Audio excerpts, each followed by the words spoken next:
네, 지난 주말 더불어민주당 새 당대표 최고위원께서 선출이 되고 또 새 당직자가 임명이 되셨습니다. 정청래 당대표님, 또 황명선 최고위원님, 또 조승래 사무총장님, 한정혜 정책위 의장님 등 신임 지도부의 진용을 갖춘 우리 민주당은 이재명 대통령을 배출한 여당으로서 성공적 국정 운영을 뒷받침하기 위해서 국회에서 할 수 있는 모든 노력을 다하겠습니다. 대통령의 집권 철학과 민심이 잘 반영되도록 당정 협의에서의 또 완충 역할도 다하겠습니다. 이재명 대통령께서 강조하셨듯이 당정대 원팀으로 일치 단결해서 국민 주권 국가로 나아가는 게 우리 민주당을 다수 정당으로 만들어 주시고 이재명 대통령을 뽑아주신 국민의 뜻을 받드는 일이라고 생각합니다. 특히 내란 특검 등이 지금 열심히 또 활발하게 활동을 하고 있습니다만 이상민 전 장관 또 한덕수 전 총리 이런 분들의 수사가 지금 진행되고 있습니다. 그런데 이 국민의힘 상당수 당시의 지도부 또 그 당시 국무위원들 상당수가 해제 결의를 방해하고 또 내란에 동조한 것이 아닌가 하는 이런 행위들이 속속 드러나고 있다, 또 드러날 것이다 이렇게 예상이 됩니다.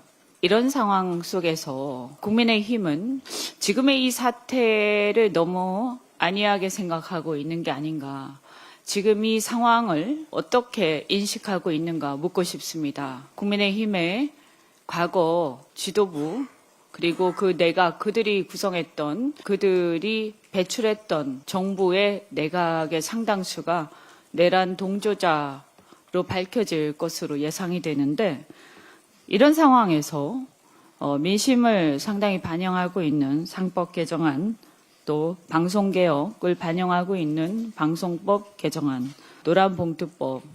물론 노란봉투법에 대해서는 이념적인 혹은 진영적 차이로 인해서 이견이 있을 수 있다고 생각합니다만 적어도 앞에 두 법안에 대해서는 왜 반대하는지 이해하기가 어렵습니다. 지금 국민의힘이 단순하게 야당의 입장에서 무조건 이재명 정부가 추진한 것도 우리 민주당이 추진하고자 하는 입법을 반대할 수 있는 자격이 과연 있는지 두 손을 가슴에 얹고 한번 생각을 해보셔야 할 것이다.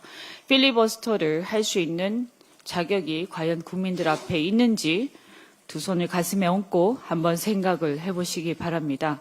더 이상 얘기하지 않더라도 국민들 앞에 석고대죄해야 하지 않겠는가 이렇게 생각합니다. 지난 7월 폭우 피해에 대한 복구 작업이 한창인데 또다시 집중호우로 인한 피해가 우려됩니다. 어젯밤부터 쏟아진 폭우로 광주 전남 지역의 도로와 주택 등 침수 피해가 크다는데 주민들의 안전 대피 및 시설물 점검에 만전을 기해야 할 것입니다. 특히 지난 연말에 제주항공 여객기 사고 유족 쉘터가 마련된 무안공항에도 피해가 발생했다는데 가뜩이나 힘든 유가족들이 폭우로 인해 또다시 어려움을 겪지 않도록 각별히 살펴야 할 것입니다.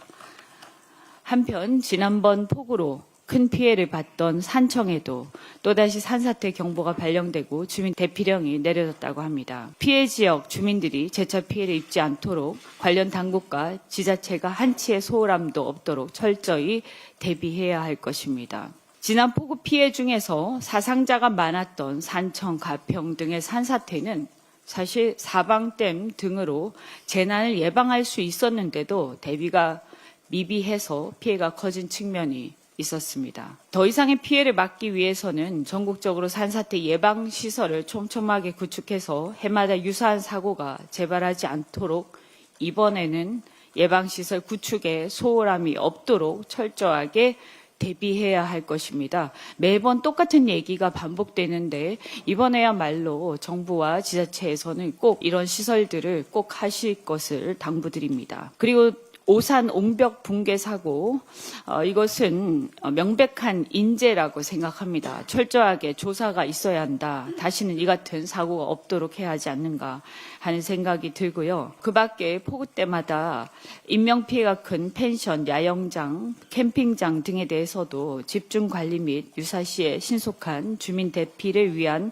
대비 등 만전을 기해야 할 것으로 생각됩니다. 감사드립니다.